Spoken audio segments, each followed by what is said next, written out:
Hi, my name is Dr. Joy Barnes Johnson. I am a STEM and racial literacy educator. Hi, everybody. I am Lamar Timmons-Long. I am an English teacher in New York City, as well as a professor of education at Pace University. A lot of my work stems in, of course, amplifying voices of Black, Indigenous people of color, amplifying women, Black women in particular, racial linguistics, and making sure Black children have a good space to be themselves. Okay, so I didn't know he was going to do all of that. So I will just simply say, I'm Black, be Black, don't talk back.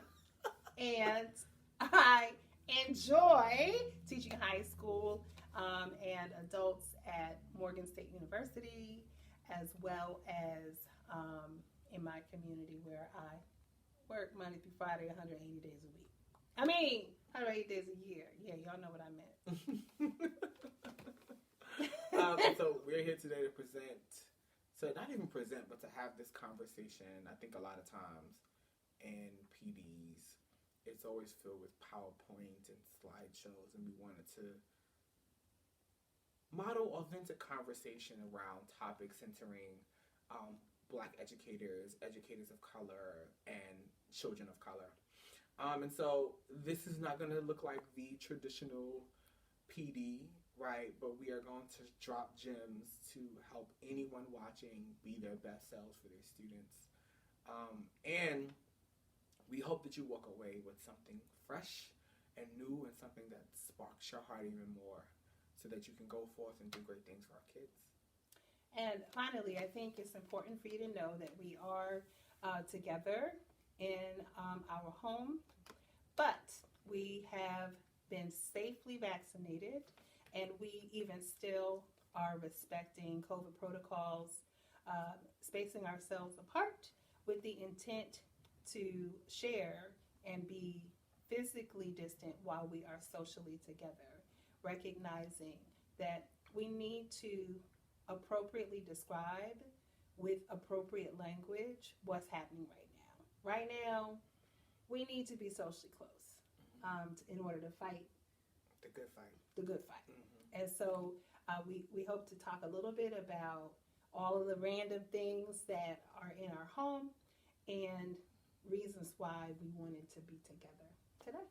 Absolutely. All right. So welcome to our session. So, y'all have been asked to talk about from going tragic to magic. What does that look like? Whew. A bit of context. Dr. Joy, Auntie Joy, and I always have these conversations about going from tragic to magic, especially with what's currently happening in the current pandemic and how people of color have experienced so much tragedy throughout this last year alone.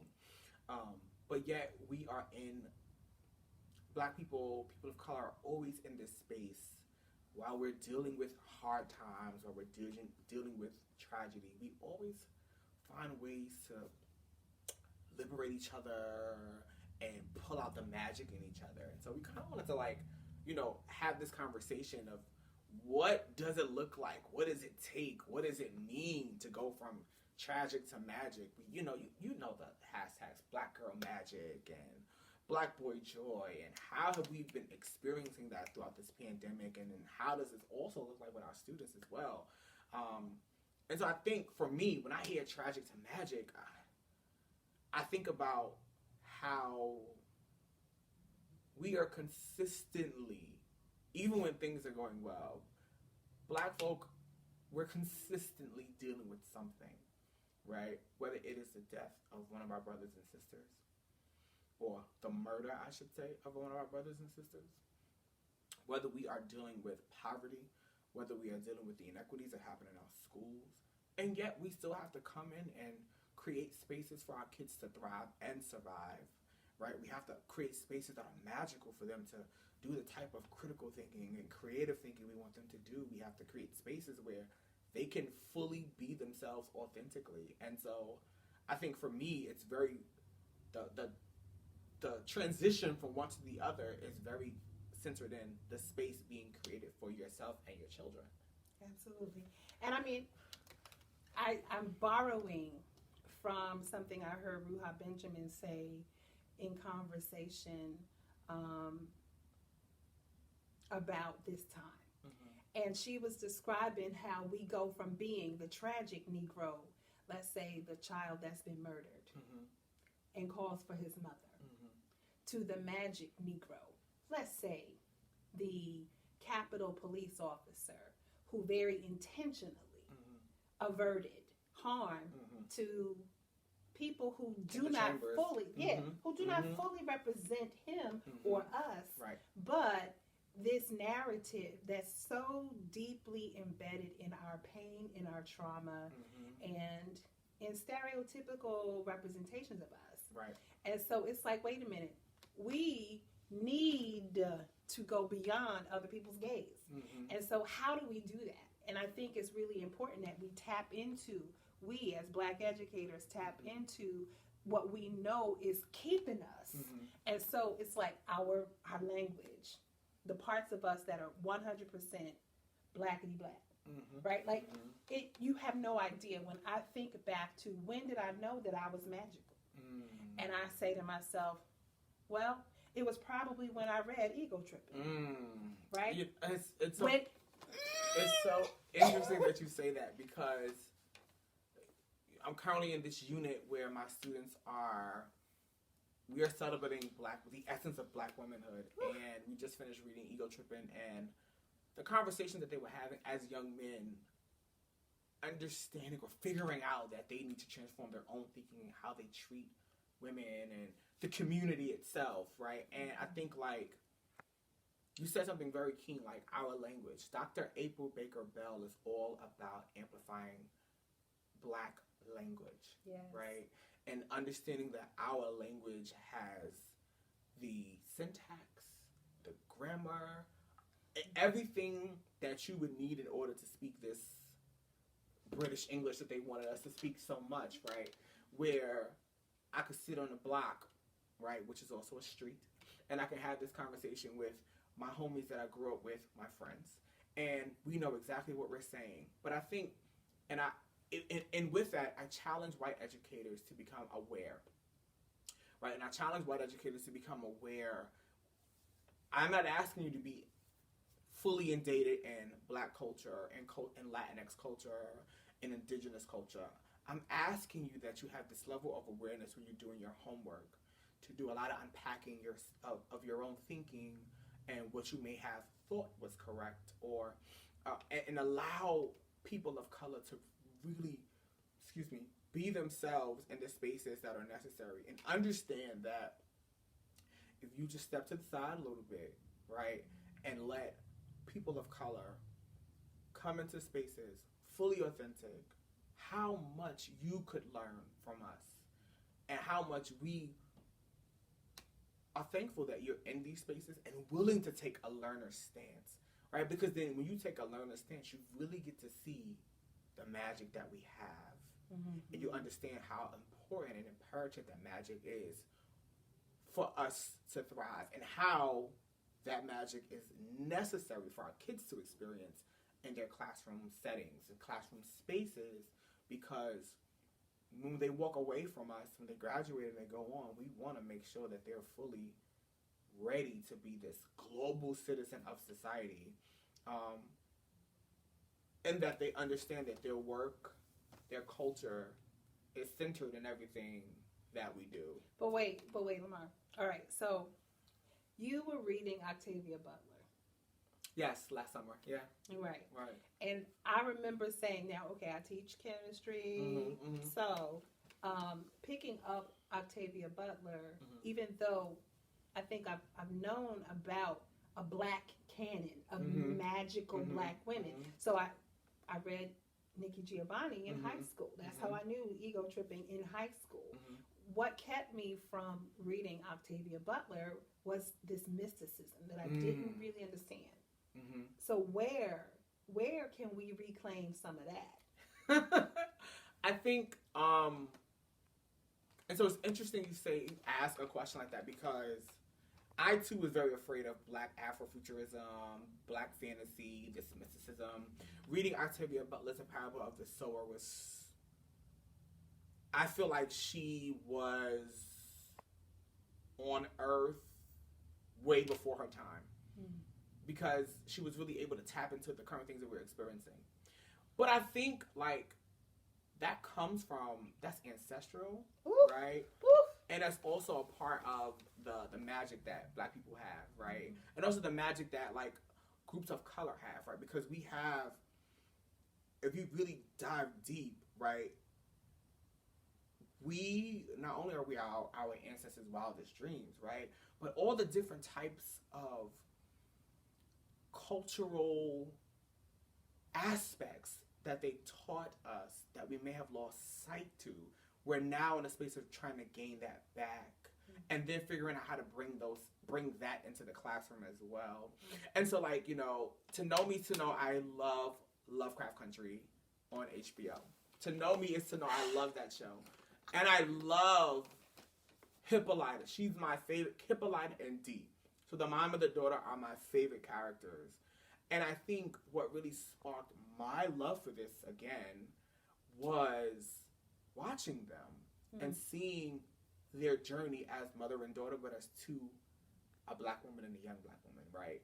And what they were dealing with in our society, and how if we just, as a society, shifted what we thought about Black women and what we thought about women in general, how many things would change, right? And how our minds will be transformed and our actions will be transformed, in that we'll stay within this magical realm that we possess when we're with each other and when we're not with each other. And I think that folks looking in, they don't have to appreciate it because it's not for you to appreciate. But I think they'll begin to notice, and they'll understand why we're so powerful and magical the way we are. If that makes sense. So no, it makes perfect sense, because I'm thinking about a colleague who came to me and wanted to talk about Black literature, and was talking about Poet X, actually. Elizabeth Acevedo is bomb.com. Bomb. She's amazing. So, as an Afro-Latina, her voice is one that fits in so many spaces. Yeah. And because for so many reasons. Right. So, this colleague mentioned how Poet X was beautiful, and on the heels of Amanda Gorman, and trying to do a poetry unit, but still holding on to the Bronte sisters. And I was like, why? Right. Because I thought in that moment, if you could teach Jane Eyre about a girl who falls in love and has to deal with what it's like to sort of navigate young womanhood, why not use that story?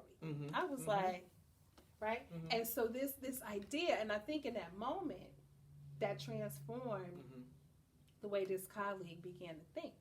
And I'm like, yeah.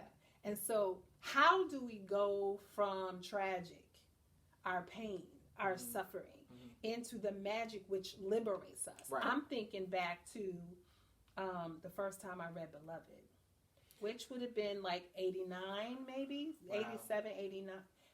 So at the point at which I'm recalling it, it was Beloved, it was The Color Purple, it was The Temple of My Familiar. They came out in rapid succession. Then I remember reading Disappearing Acts, Terry McMillan. I read Mama by Terry McMillan. Yeah. So now, this question about the different representations of Black women, and how, whether we talk about how do Black women get free, and how that itself is the space where I think we are our most magical. Right. The free Black woman is the most magical. And so it made me think back to Sula, which I didn't read until last year. Sula is all about this woman trying to liberate and free herself. And then I think about, like, just people of color in general, right? Yeah, And she's trying to free herself and right, her community. Right, and so like the magical aspect of us is where we are free and liberated. And I think it's where community is so big in that. Mm-hmm. Because I don't think you can fully liberate and free yourself by yourself. Ooh, say it again. I think you have to be in community again. with folk, because you only see others are able to look into your world and see the greatness you have, right? And sometimes you don't see it yourself. Mm-hmm. That's one. But as teachers, right, like the community, you want to see your kids as magical. Who are you having conversations with in your job? Who are you? What do you? The eyes are the lenses, right? It's a window. So what are you showing your kids? What are you putting in front of them? What authors are you putting in front of them? Are you giving a variety of authors of color? Are you asking yourself, how can I move out of my own way? And what do I need to do to move out of my own way to allow this magicalness to happen? Because honestly, regardless of what tragedies happen, people of color are always going to find ways to be magical. I don't care what nobody say, right? We can go all the way back to when our ancestors were enslaved. They were definitely in the woods having church. And that was a form of magic for them. That was a form of freedom and liberation, right? When you think about, you know why black people love the ghetto? Because we're together, right? You know why, like, I love going to Latinx communities because they're together. There's a sense of community. Right. And we love each other. We love on each other. And so what if teachers took that stance, right, to really love on and support each other's work, but the work only centers, right, not only, that's the wrong word, but the work centers joy, the work centers liberation, the work centers freedom. Because I think when we look at the word magical, it's not this negative connotation, it's this innate feeling and being. It's an action word for me, because what I do and say is magical. Who I am and when I walk into spaces, it's magical. And so how do I now make sure my students feel the same way, right? It's the creative process. Right. Right? It's like in science, we typically call it alchemy. That which you're able to take one thing and add a little something and turn it into something else, knowing the truth of that thing, but also having people who get to look at it, say, oh, wait, and wonder, is this gold? It looks kind of like something else, right? So the idea of linguistic alchemy. And, you know, when you say that, I think about, like, language, right? Linguistics is nothing but language, right? But the idea of taking the time to understand and embrace other languages that are not the norm, right? But we've been speaking this language for years, right?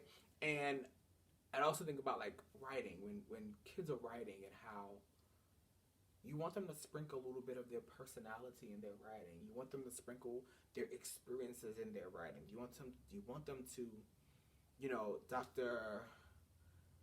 Rudy Sims Bishop, you know, she has a concept of mirrors, windows, and glass sliding doors. And I think of that, right? You want them to have this mirror up, but you also want that window, and you want the glass sliding door, because you want them to have access to another world that is very different.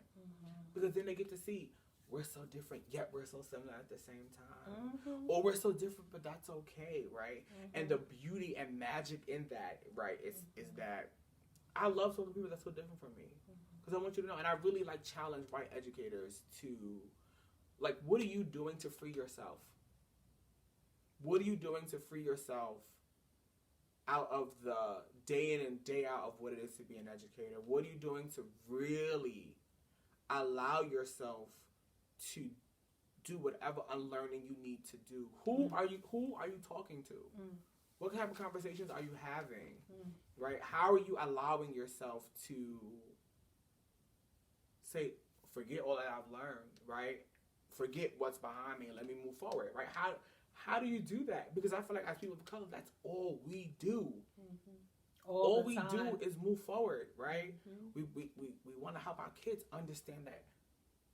Let's move forward. right? Let's not forget what we learned, but let's keep the learning going. Let's allow each other to pull out the magic in each other, right? Because I think about oh my God, what was it?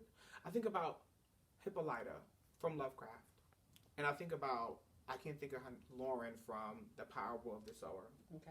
And I think about what they needed to do to be liberated, and how scary sometimes it is to go into the space to find this magical liberation that we all need to fully be free. But what does that take, and how does that look like in a classroom as well? Well, so you mentioned Rudine Bishop, and I think about Debbie Reese and this other sort of extension that I've been thinking about as it applies to Black folk. So if you talk about BIPOC, you talk about Black, Indigenous, and other people of color. And so Debbie Reese extended Rudine Bishop to talk about curtains. And I think perhaps that's part of it. And then I talked about veil. And in my mind, the boys. I think about lifting the veil or ripping the veil because Black folks gonna be educated. We gonna figure some stuff out. And you know, even if our friends and our family, they have to keep us under wraps to make sure that they convey to us who we are, right? And then the curtain perspective, it's like Indigenous people get burned all the time because they open up and then they find themselves exploited. They find themselves manipulated. Their stories told by voices who really have no good intention toward them. Telling the story. And telling the accuracy of the story. Exactly. Sort of shading it in colonialism and a whole bunch of nonsense. Right. So I said all that to say, when I think about 2020, 2021 school year in particular, and I think about Black educators and our role in protecting our children, whether they are in school or online, right? That we say, listen, there are reasons why these children are not here. And for some of them, there is safety in not being here. And not being in the building. And post-pandemic, if what you're going to do is reproduce the nonsense that you had before, and so it brings it back to this place, right? So to this tragedy, right? Back to the tragedy. Right. And so, like, you know, how are systems of education that need to be dismantled? How are they really rethinking? Yep. Right. Yep. Are we centering the students? Yeah. So so that makes me think. That makes me think of this wonderful collection of books. So like, because I think when I first got Black Futures, I was like, what's beautiful? So if you didn't see it, look at this beautiful list of people. These are contributors. Yeah. They're like regular, everyday folk. For like, I'm getting ready to tell you what I think needs to be. Right. And like any page that you open to, there is this creative presence. And sort of like, it's these people telling their story as a collective. Back to your point. How do we go from tragic to magic? Number one, we write, we tell our story, and we do it in a way that's authentic to who we are. So this... And may I add... Go ahead. Right, that... the voices are not going to be the same, and neither are the experiences. And they don't have to. But there is a common thread throughout it, right? I think of like when you're like making a quilt. You know how our grandmamas would make quilts, right? And the quilt would be so many different colors and patches and represent so many different things. But the one thing that it did look was unity, right? Unifying together, right? And I think about, you know, people of color. We know we live and breathe these terms. Unity, collective, community. That is because we understand we make it together, right? We make it together, and so I think like to add to your point, that is the magic of us, that we are not going to just do things in isolation. Yes, you need your time for yourself. Yes, you have your own projects. Yes, your kids need spaces in your room to go and do their own thing, right? But when we come back, man, like the conversation, because what we're doing right now is just having discourse, right? And talking about this concept of tragic to magic, right? And we want our kids to get to the place, because we're not even get to, they already have it, where they can have this discourse from each other, because I'm learning from you in this conversation, and hopefully after something where you've learned something as well, right? And so like how do we now bring this into our classroom spaces with our students? Let the students talk. Yeah. But you have to pull something enriching in front of them that's going to prick their hearts or their minds. It's going to ask them to think, to question, to want to know other perspectives, right? When you said the curtain, I saw that on Twitter, and I was just like, the curtain, I need to know more about this, right? Mm-hmm. And you telling me this now makes me want to go and look in further for the article or whatever, the piece of text that was utilized to talk about this, right? Because whether we're talking about a mirror, a window, a curtain, the idea, the veil, right? Access, right?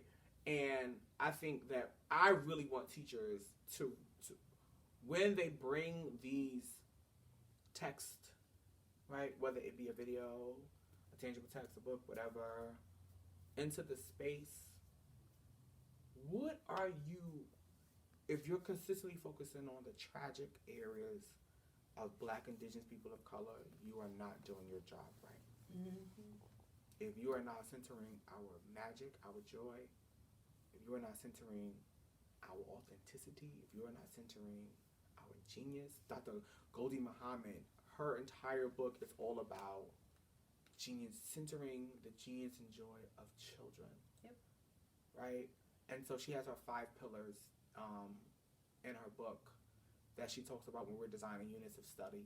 And if you have not read Cultivating Genius, it needs to be on your to-be-read list immediately, because she really shifted how I think about curriculum planning and how am I asking kids to think about identity, not just their own identity, but the identity of others, right? How am I cultivating genius? How am I cultivating joy? How am I cultivating criticality? I think I said that right. And if I didn't, Dr. Muhammad, don't get on me. Don't get on me. And their intellect. Right? And their intellect, right? Because I feel like that's also another magical aspect of children. Yes. These intellectual beings that are willing and wanting to go the distance with their thinking. Yeah. If you create the space for it, right? And so in your classrooms, right, are you centering magic?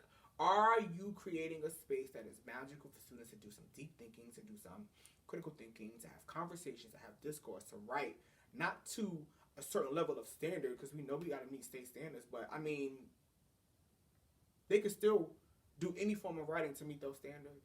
So what type of writing are you allowing them to do? So the standard is not just a content standard. The standard is just a principle. It's a skill, right? And so like how are you, and right, like how are you allowing them to do these different types of processing, both collectively and independently? I think the school is supposed to be a community. Yeah. I mean, I'm sitting here thinking of a quote by Dr. Du Bois, where he said, whether you're in the school, the walls of the school, or outside, education is that which trains the whole child. And so it's like, it's tragic if we only train a child to function in a white society. Right.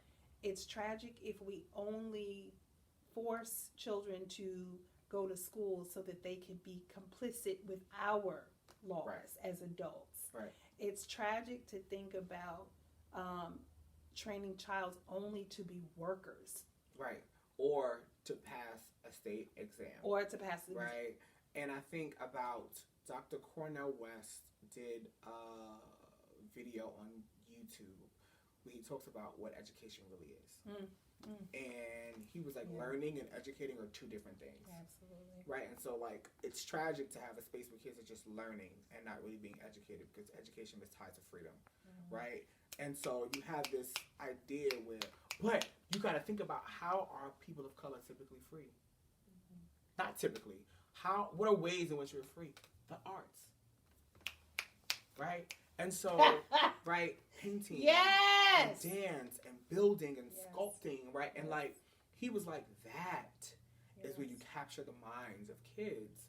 When he was given this like 1 minute and 57-second like conversation around education, he was like, if everything is just tied to them having to learn, then you're not educating them. But if you start educating them to the arts where they get to move their bodies and use their hands and use their minds, then kids are now being educated, and then kids can think for themselves and be free at the same time. That our freedom is tied to the magicalness that we possess, right? And I really, really want teachers to understand that, right? Yeah. But understand that journey, I can't do by myself. I have to do it with colleagues like Dr. Joy. All right, so I think that's the perfect way for us to start to sort of decide, how do we help listeners? Like what can we share with them now that we think will allow their classrooms, be it between now and the end of the school year or just start fresh? Right. How can we help them rethink the experience of Black children, of brown children in their classrooms, so that it stops being this painful, traumatic, oh my God, I hate this place, not only for the children but also for the educator, right? Yeah. So let's talk about that. Oh, okay. So I really think, like, as educators, right, I hope that we know this, right? Like, our training does never stop when we get that degree or the license. And that as an educator, you are consistently a learner for me, I'm a learner until I close my eyes and I don't wake up anymore. Until, like, what are you reading? Right? What do you read? Okay, so yeah, I'm gonna be reading. What are you this reading, one. right? Like, because our videographer gave this one to me, and I saw it, and she was like, oh, and so here, this is what she has underlined that I want to just share this. She says, while we know that colorism refers to discrimination based on skin color, and that it disadvantages dark-skinned people while privileging those with lighter skin, it is about more than just beauty aesthetics. Having darker skin is linked to lower job prospects, difficulty getting promoted into high-level positions, lower marriage rates, higher rates of arrest, and longer prison terms. As a society, we tend to erase dark-skinned people and even punish them for existing. Now, this is in hood feminism. Right. This is something that I could use in my racial literacy class. This is something I could use in my chemistry class when I'm doing a unit on sustainable development. This is something that I can use pretty much every day. See, even for me, like, as an English teacher, right, like, if I want to talk about womanhood, if I want to talk about colorism, if I'm reading, oh my God, what was that book? Oh my God, if I'm reading Sula, right? This connects to Sula with Toni Morrison, right? Yes, if we're doing Du Bois work, right? Because I do Du Bois work every year, right? Oh my God, what is the name of it? The Talented 10th? What? No, my mind's going blank. Souls of Black Folk? Yes. Excuse me. We Great do book. like I teach the souls of black folk every year, especially when he's talking about lifting the veil and just double consciousness, right? That's directly aligned to that, right? But I also think about, like, but it's not just Black people. No. Because when you start talking about colorism, you think about Afro-Latinos, indigenous Asian, folk, right? Indigenous, because again, the obsession. I think Sister Soldier said this when she was on the Breakfast Club. You seen that? No, I did not. She said there is an obsession in the United States of America with racism, right? And I've spun that to say, yeah, I can go a step further. It's chattel slavery. It's the cotton and the rice. It's like who was in the house and the sugar, right? So I said, if you have King Cotton, you cannot forget Queen Sugar, right? And the reality of it is our obsession with black-white racism, causes everyone in the middle to forget, boo-boo, you're not exempt from this. Right. You're not exempt. Right. And while I don't ever wish the experience of Blackness in this United States on any other group of people, I'm like, we all are affected by it. We are all affected by it. all groups of color are affected by this, right? Yeah. It's that's, to me, that's that black tragic. Yeah. Right? Because I think it is equally tragic that groups outside of black folk fail to realize whiteness and white supremacy and close proximity to whiteness. And I'm gonna go a step further. A mentor of mine said this to me, and then I'm gonna share some books. A mentor of mine said this to me.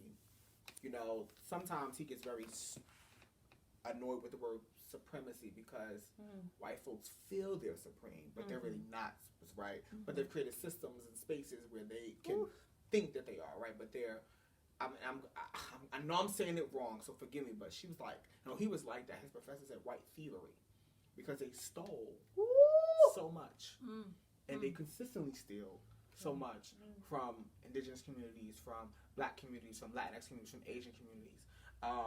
And so I think if that's folks of color and that's the stick a flag in it. But see, and that's that idea, because you're 100% correct. The idea also is tied to religion, where white skin and proximity to whiteness allows you to excuse your bad behavior as the devil made me do it. Flip Wilson said that. You remember that part? I do. Yeah, and so that's oftentimes Desiree. But the devil made me do it. Was it Desiree? I don't know. That's but a whatever, show I ain't watched. Whatever. But you know, I just have to say I appreciate you so much because you got me watching Insecure, which I really. Issa Rae, she amplifies all types of BIPOC folk. But see, but that's it. Right. She took it all and put us all together. And it's just like, she understands collective. And so, you know, I think as educators, right, like what we feed our own mind, we will feed our students' minds, right? And so, right, if you're not reading books to cultivate your mind, you're not transforming and you're stuck within tragedy. Yeah. And so literature allows us to be magical because it takes us to worlds and puts experiences in front of our faces that we may not think of or that we have to relearn about. Abolitionist Teaching Network by Bettina Love. Yes. Right? Her book, I know I said We Want to wrong. Do More Than Survive. That's what it is, right? Yes. We want to do more than survive. Goldie Muhammad's Cultivating Genius, right? You have Matthew K's Not Fire, but Light. You have Lorena Herman. She wrote a book about the Anti-Racist Teacher Workbook to really help you unpack different ways you can facilitate learning for your students in your classroom. And she has a teacher's plan book. Yeah, that workbook. Yeah, like that actually life changing. It gives you day steps. gives you steps and options. Yeah. For so she's another person to like look up on. Being the Change by Sarah Ahmed. Oh my God! You took the words out of my mouth. Because I'm not a middle school teacher, but that stuff can be utilized in high school though, right? And I think that like she's so big on teaching how to be compassionate to others that may not be like you. It may be a little bit different. And so I think how we really allow ourselves to move from tragic to magic is that we really take the moment to break down what we've learned. We take time to relearn a lot. We take time to cultivate our own inner being. We take time to read. We take time to watch. I mean, I have been listening to so many podcasts. Still Processing is one of my favorite podcasts as it discusses issues facing race in America, right? I have been listening to a podcast by Questlove as he amplifies music, right? What? And so we have to think about podcasts. We have to think about videos, films, literature to feed yourself, but also to feed your kids. Yeah, it's because like an invitation. When we begin to, when the classroom really is a reflection of the kids in front of you, or it is a reflection of the real global world, I think that's when we get to really move from tragic to magic. We get to now move from this place of just seeing folks of color in oppressed spaces to seeing them being free and liberated. And it's emotional work too. Yeah. It taps into your emotions. It taps into your heart, because it's a lot of heart work. Because if you're not ready to do this, you, especially if you're a white educator, are so caught up in thinking that things are the way right. Right, when you start really doing some learning, you're gonna hurt a lot, I think. And I mean, that's on you, right? But is it necessary? Absolutely. And Absolutely. I think, like, the same way we love our kids to have, like, progressive struggles, right? Where they are like, this is so difficult, but you got this, though. Right? You got this. Look, let's lose our resources. What's available? What can we utilize? Right? What questions are you having? Where are you stuck? Right? If educators could do the same, if they could take the time to say, where am I stuck? What resources are available to me? Am I centering magic for Black, Indigenous people of color? And if I am not centering magic, if I'm not centering joy, if I am not centering laughter, if I'm not being intentional about what I'm reading and what's being read by my students, then I'm keeping them in a space of tragic, and I'm not creating the movement to go to even see magic in multiple different layers, in multiple different communities, in multiple different spaces. And I think, people, if you are not an English teacher, I think it's important that you also bring literature into the classroom. Every person, because literature is a mechanism for communicating and telling a story. And so even if you're not teaching English or not teaching how to write, the more you know how to read and communicate ideas so that everyone can access it and see themselves in that story, I think the better. And so as a science teacher, I embrace the idea that I bring children's stories. I think I get that from Kim Parker. Oh, God. When she first started talking about children's stories with I Am Everything Good, which, I have one child, and he is my sunshine. And when I bought the book immediately for my sunshine and my nephew. And I realized in watching and hearing her and Julia Torres. So it was Julia, I guess it was Julia, Lorena, Kim, and Trisha. So shout out to Disrupt Text. Oh, yeah, okay. Shout out, all that whole process, all that love. Shout out to the Disrupt Text family. This is the Disrupt Text Stan account, a Stan presentation. Those 4 women of color are out here making sure that teachers are able. They are another resource, right? Yes. That you are not stuck in this tragic life, right? So, because we want to share resources also, and so this is what we're gonna do. Tell me. I think what we will do is we will pause to actually talk about now what we're gonna share. So I'm going to tell you what I'm going to share, and then on the back side of this, we can just throw in resources, okay? Because you've already shared that we think you should all read Cultivating Genius. We want to do more than survive. Yes, want to do more than survive. Lorena's anti-racist workbook. Yep, and Sarah Ahmed's Being the Change. Yes. So recommend all that for every educator. Then, I think it's also important that we talk about how, what kinds of books and resources for your classroom. Yes. So, podcasts. Yes. Top 2. You go. Still processing. And there's another one that is off the tip of my tongue. I cannot think of it right now. Give me a minute. All right. I'm going to give my 2. Code Switch on NPR. Yes. And Shortwave, also on NPR. Yes. Although, What a Day on Crooked Media. So those 3, okay, maybe I have 4. that have only happened since Code the Switch is really pandemic. good, and the read is good too. You have to, you have to really listen to it and pull pieces out of it. But the read is really good because they discuss Black and pop culture in a way that your students would understand. Right. And it's, well, see, it's, did you listen to Louder Than a Riot? No.